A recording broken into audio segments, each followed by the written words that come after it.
Halo sobat kebenaran, saat ini kita kembali berada di channel saya, yakni Nasihat Raja Sulaiman bagian pertama.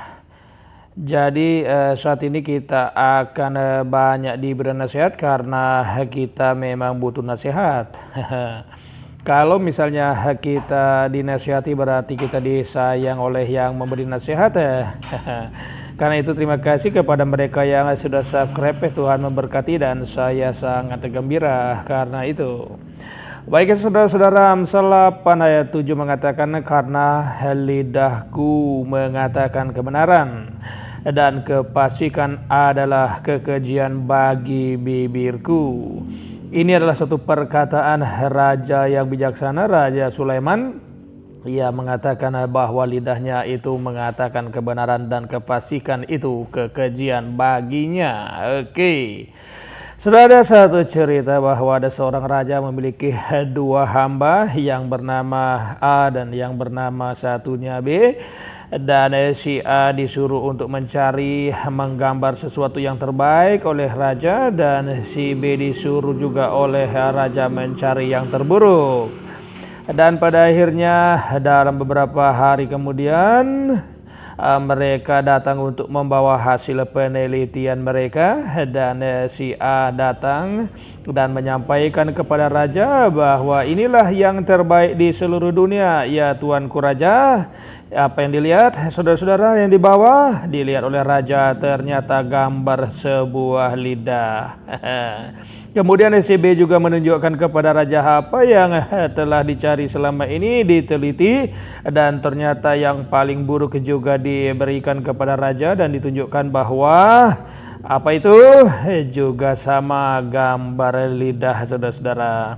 Kenapakah lidah itu bisa menjadi hal terbaik dan terburuk? Karena dalam lidah itu menentukan kehidupan manusia. Oleh karena lidah kita dapat memberi semangat kepada teman-teman, dan oleh karena lidah juga kita dapat melemahkan semangat mereka.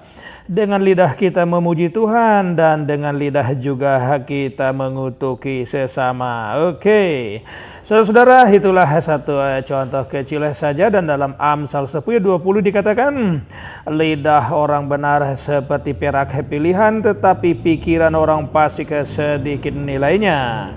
Jadi kalau saudara ingin menjadi orang yang sangat berharga, tentulah lidah saudara harus seperti lidah orang benar yang selalu mengatakan kebenaran dan kejujuran, yang mengatakan apa-apa dengan penuh dengan kebaikan, lemah lembut dan sopan santun.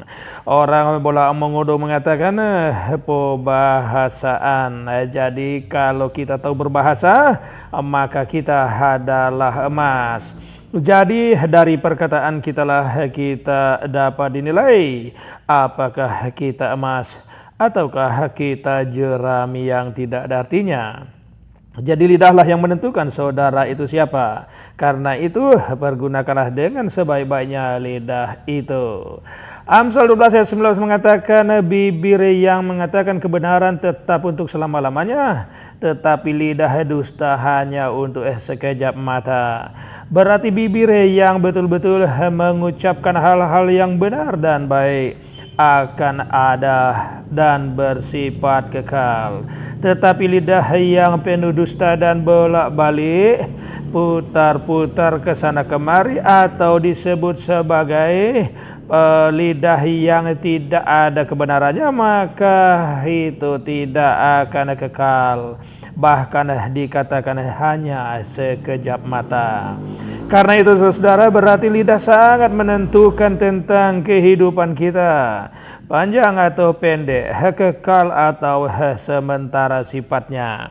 Karena itu mari kita gunakan lidah kita dengan bertanggung jawab, karena tidaklah percuma hal itu kita lakukan. Mazmur 141 ayat 3 mengatakan, awasilah mulutku ya Tuhan, berjagalah pada pintu bibirku.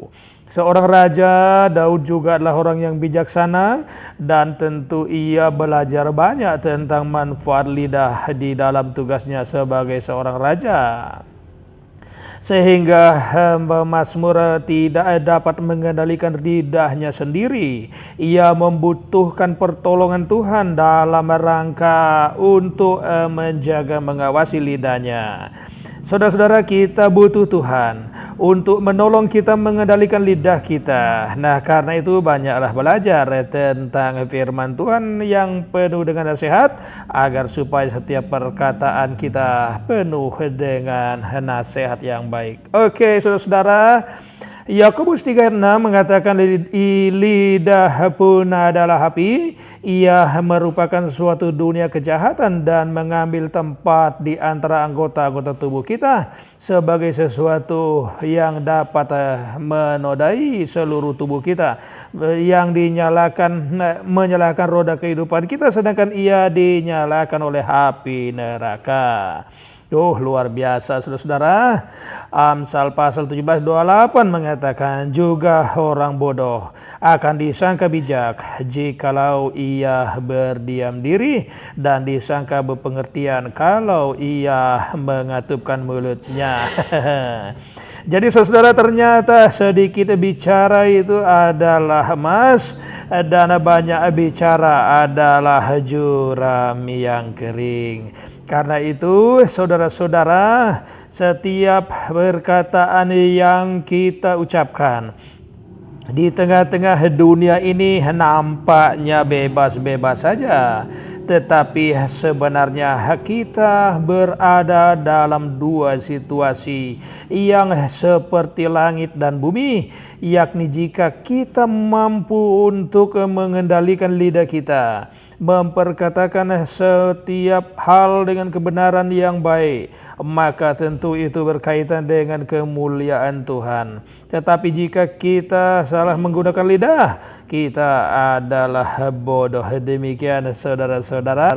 Nah, karena itu saudara-saudara, marilah kita menggunakan mulut kita, lidah kita dengan baik, agar supaya kita menjadi emas di hadapan manusia dan di hadapan Tuhan. Semoga saja materi yang singkat ini akan membuka wawasan kita tentang lidah, dan kita akan lebih bijaksana dalam rangka menggunakannya secara bertanggung jawab. Terima kasih atas perhatian. Tuhan Yesus memberkati saudara semua. Amin.